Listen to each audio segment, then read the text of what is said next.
Bloomberg की report के मुताबिक पाकिस्तान की फजाइया ने चीन के तैयार करदा PL-15 मिसाइल का कामयाब इस्तेमाल करते हुए भारतीय जंगी तैयारों को 100 मील से जायद फासले पर मार गिराया, बगैर इसके कि पाकिस्तानी जेट तैयारों को जवाबी फायर का खतरा लाहक हो। इस वाक़ये ने आलमी सतह पर तवील फासले तक मार करने वाले फजाई हथियारों की अहमियत को उजागर किया और अमरीकी फौज को अपनी फजाई बरतरी बरकरार रखने के लिए फौरी इकदाम उठाने पर मजबूर किया। पेंटागन की गुज़िश्ता साल की रिपोर्ट के मुताबिक चीनी फजाइया ने 2023 में PL-17 मिसाइल को अमली तौर पर फाल करार दिया, जो PL-15 का जदीद वर्जन है और 1400 किलोमीटर यानी 248 मील तक और 400 किलोमीटर यानी 248 मील तक के अहदाफ को निशाना बना सकता है। पाकिस्तान के इस कामयाब ऑपरेशन ने खित्ते में फिजाई बरतरी का तवाज़ुन तब्दील कर दिया, जिसके जवाब में अमरीकी एयरफोर्स और नेवी ने लॉकहीड मार्टिन के खुफिया EIM-260 मिसाइल की तैयारी के लिए माली साल 2026 में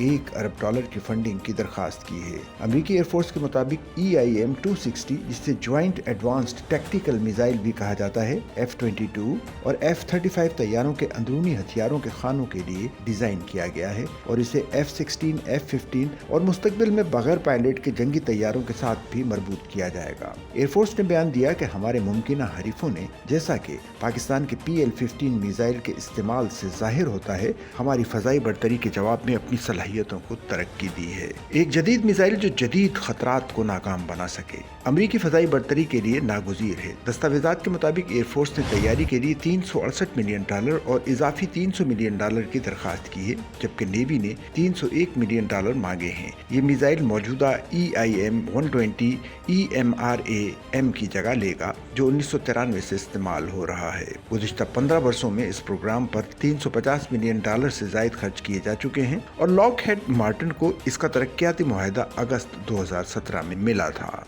सच्चल न्यूज़ नेटवर्क की वीडियोस में खुश आमदेद। नाजरीन, वीडियो से मुतालिक अपनी कीमती राय का इजहार कमेंट बॉक्स में ज़रूर करें और चैनल को सब्सक्राइब करें।